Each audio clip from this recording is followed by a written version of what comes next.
Now अब हम एक रेशो मेथड सीखते हैं कि रेशो मेथड से हमें गिवन पेयर ऑफ लाइंस का कैसे पता लगेगा कि वो यूनिक सॉल्यूशन है ना, without drawing the graph. Graph draw नहीं करना, उसके बिना हम कैसे पता लगाएंगे कि पेयर ऑफ लाइंस हमारे पास यूनिक सॉल्यूशन दे रही है या इनफाइनाइट सॉल्यूशन दे रही है या वो नो सॉल्यूशन कंडीशन को शो कर रही है। तो देखो उसके लिए भी कंडीशन हमारे पास है, if a1x plus b1y plus c1 equal to 0 and a2x plus b2y plus c2 equal to 0 are the pair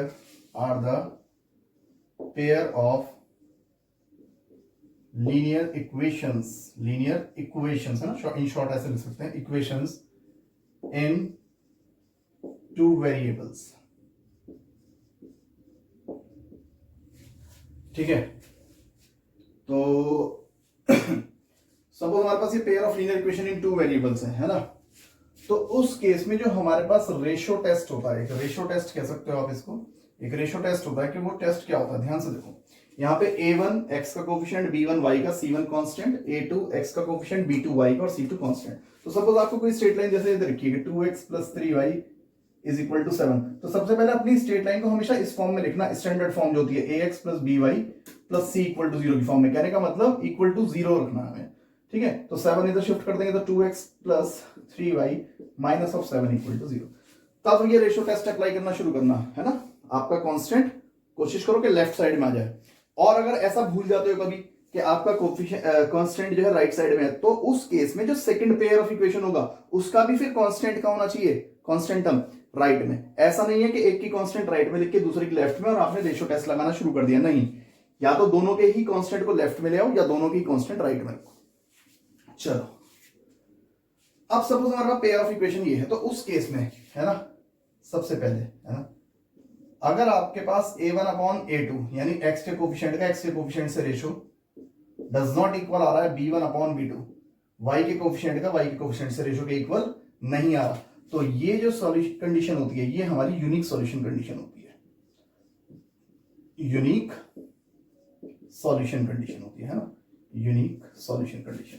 तो इस केस में क्या होगा कि हमें एक x और एक y 100% मिलेगा। एक वैल्यू x की मिलेगी जैसा हमने ग्राफ पे ड्रॉ भी किया था, और एक वैल्यू y की भी इजीली मिल जाएगी, है ना, सॉल्व करने पर। सेकंड हमारे पास कंडीशन आती है कि a1 upon a2 equal to b1 upon b2। हो सकता है ये दोनों इक्वल आ जाए, तो उस केस में हम तीसरा रेशियो कांस्टेंट टर्म का भी लेंगे, और अगर वो a1 upon a2 equal to b1 upon b2 इन दोनों के इक्वल नहीं आ रहा, तो ये कंडीशन नो सॉल्यूशन कंडीशन में आती है, नो सॉल्यूशन कंडीशंस, है ना। तो इसमें कोई भी x की वैल्यू नहीं मिलेगी। इट मींस ये पैरेलल लाइन को शो करता है, किसको शो करता है, ब्रैकेट में लिख लो आप, ये पैरेलल लाइंस को शो करता है, ये इंटरसेक्टिंग लाइन, इंटरसेक्टिंग लाइंस है ना, ये इंटरसेक्टिंग लाइंस को शो करता है। और नंबर थर्ड, अगर ये तीनों ही इक्वल हो जाए आपस में, a1 upon a2 equal to b1 upon b2 and equal to c1 upon c2, तो यहां पे ये कंडीशन होती है इनफाइनाइट सॉल्यूशन। इनफाइनाइट सॉल्यूशंस यहां मिल जाएंगे आपको।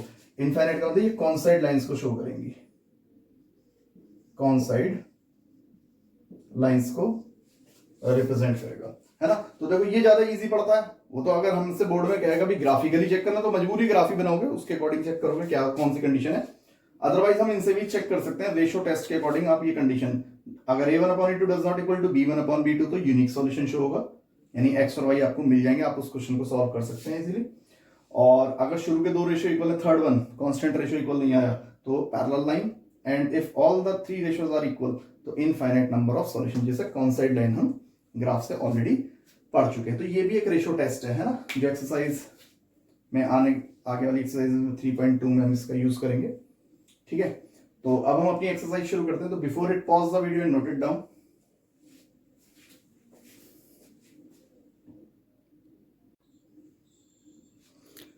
नाउ स्टूडेंट, हम एक्सरसाइज 3.1 अब स्टार्ट करते हैं, है ना। Now we start exercise 3.1।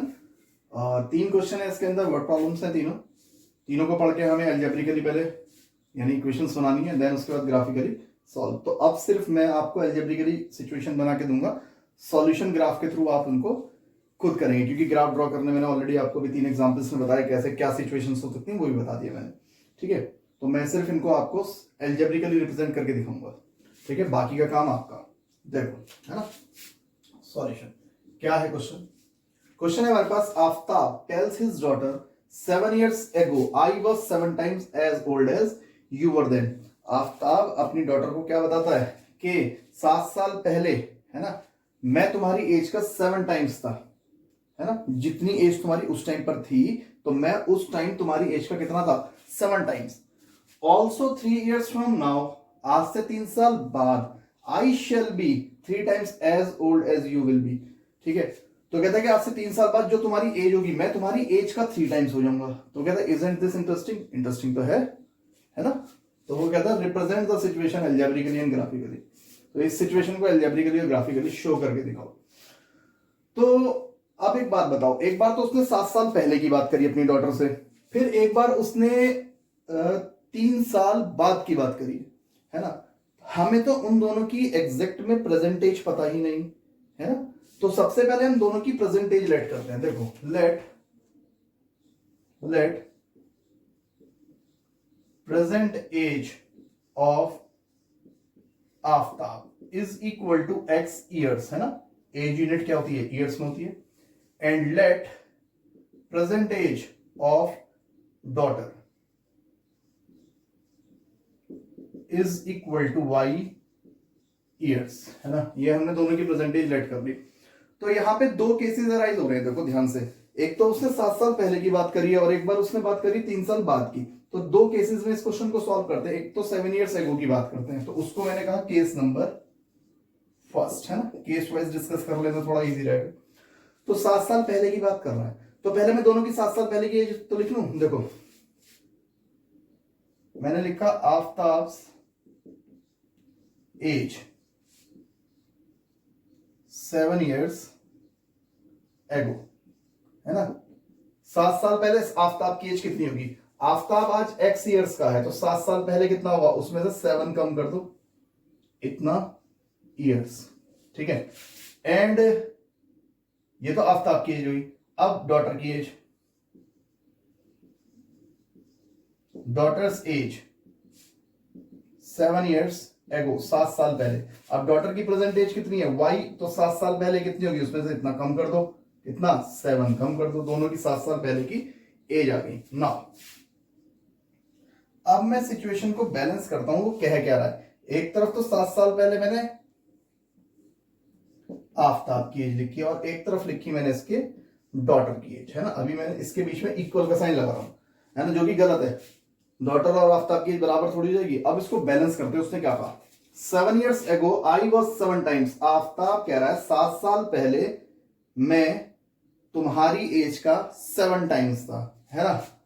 तो ये ऑलरेडी 7 टाइम्स है आफ्ताब, और हमने बीच में साइन लिया इक्वल का। तो बैलेंस करने के लिए किसको 7 टाइम्स करना पड़ेगा, डॉटर की एज को। देखो एग्जांपल के तौर पर समझता हूं, समझाता हूं मैं आपको। सपोज ये 21 लिखा है ना, और इधर मैंने लिख दिया 3, है ना। ये मैं कह रहा हूं आफ्ताब की 7 साल पहले की एज है और ये उसके डॉटर की, ये तो आफ्ताब की एज है और ये उसकी डॉटर की एज। तो ध्यान से देखो, एक बीच में इक्वल का साइन है, तो 21 डज नॉट इक्वल टू 3, है ना।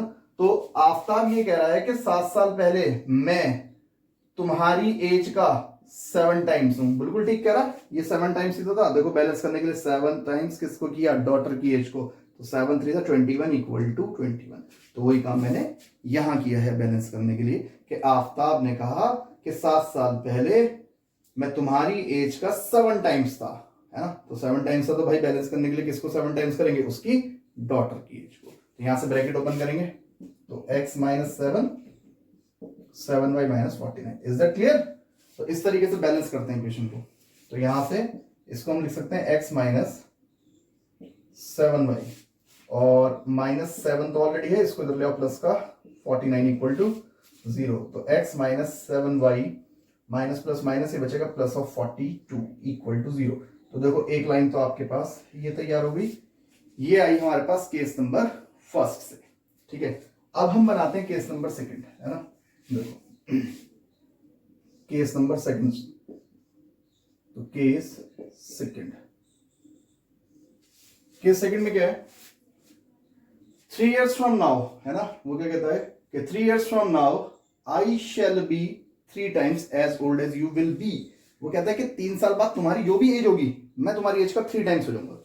अच्छा, तो हमारे पास क्या 3 साल पहले बाद की एज है इनकी, बाद की नहीं है, तो पहले इनकी 3 साल बाद की एज लेट करते हैं। तो मैंने लिखा आफ्ताब एज आफ्टर 3 ईयर्स कितनी हो जाएगी, आफ्ताब आज x ईयर्स का है प्रेजेंटली, तो 3 साल बाद 3 ऐड कर दो, इतना ईयर्स। इसी तरीके से डॉटर्स एज आफ्टर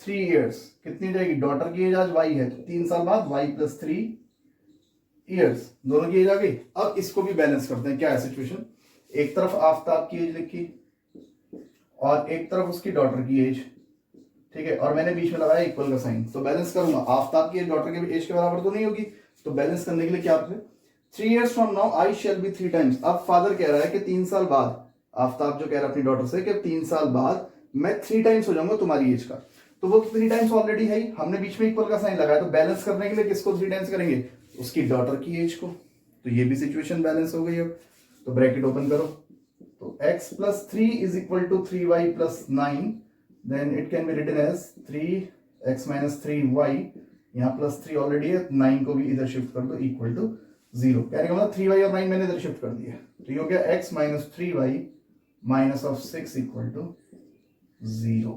ये सेकंड इक्वेशन आ गई। तो ये तो एल्जेब्रिकली रिप्रेजेंट कर दिया, और इन दोनों को अब ग्राफिकली आप लोग खुद अपने ग्राफ पेपर पे सॉल्व करें, ठीक है। तो now pause the video, note it down, इसके बाद मैं आपको सेकंड क्वेश्चन कराता हूं।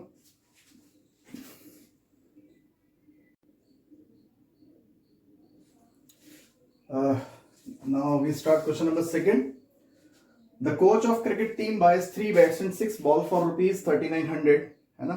Later she buys, बाद में उसने फिर, अच्छा कोच एक लेडी है, she buys another bat and 2 more balls of same kite for rupees 1300। पहली बारी में उसने क्या करा, 3 बैट लिए, 6 बॉल्स ली और रुपीज 3900 पे कर दिया। फिर कुछ समय बाद उसने सेम काइंड का एक तो बैट लिया, another bat and 2 more balls, 2 और बॉल्स लिए उसने, है ना, एंड 2 मोर बॉल्स, इस पे ऐसे लिख लो, and 2 more balls of same kind of rupees 1300। इसके लिए अब की बार उसने 1300 पे किया। Represent this situation algebraically and geometrically, है ना, एल्जेब्रिकली मैं शो कर दूंगा, ज्योमेट्रिकली ग्राफ आप लोग ड्रॉ करेंगे। देखिए सॉल्यूशन में तो बात फिर वही आ गई कि मैं अपने ऊपर ही बात लेकर चलूं कि भाई मैं 3 बैट और 6 बॉल लाया और 3900 रुपीज देकर आया, तो मैंने किस हिसाब से पैसे दिए, है ना, बात तो यही उठ के आ रही है कि किस हिसाब से पैसे दिए। तो कहने का मतलब वो एक बैट मुझे कितने रुपए का पड़ा और एक बॉल कितने की पड़ी, कि मैं उसको 3 बैट और 6 बॉल के इतने रुपए देके आया, है ना, किस हिसाब से दिए। तो कहने का मतलब तो सबसे पहले हम लेट करेंगे, late cost of each bet is equal to rupees x and let cost of each ball is equal to rupees y। हमने लेट कर लिया, ठीक है। तो this imply according to the question, according to the problem कह सकते हैं क्या कि 3 बैट और 6 बॉल्स की कॉस्ट 3900 पे की गई है। तो ध्यान से देखो, एक बैट है वो x रुपए का हमने एज्यूम किया है, तो 3 बैट कितने के हो गए 3x, तो इतने रुपीस के तो बैट हो गए, प्लस बॉल कितने की हुई, एक बॉल y रुपीस की, है ना, तो 6 बॉल खरीदी है, कितने की हो गई 6y,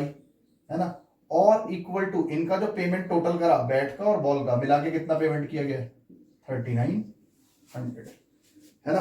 अच्छा एक चीज और देखो, यहां पे इस पूरी इक्वेशन में सारे के सारे 3 के मल्टीपल आ रहे हैं, है ना, या 3 इनका फैक्टर है कह सकते हो, तो 3 से डिवाइड कर दो इसको, इजी पड़ जाएगी इक्वेशन। तो जैसे आप 3 से डिवाइड करोगे ये x रह जाएगा, ये 3 2 6 और ये 3 1 3 3 3 9, ये बन गई आपकी पहली इक्वेशन, फर्स्ट इक्वेशन। ऐसा लिख सकते हैं आप, इक्वेशन फर्स्ट या लाइन फर्स्ट, जैसे आप लिखना चाहो।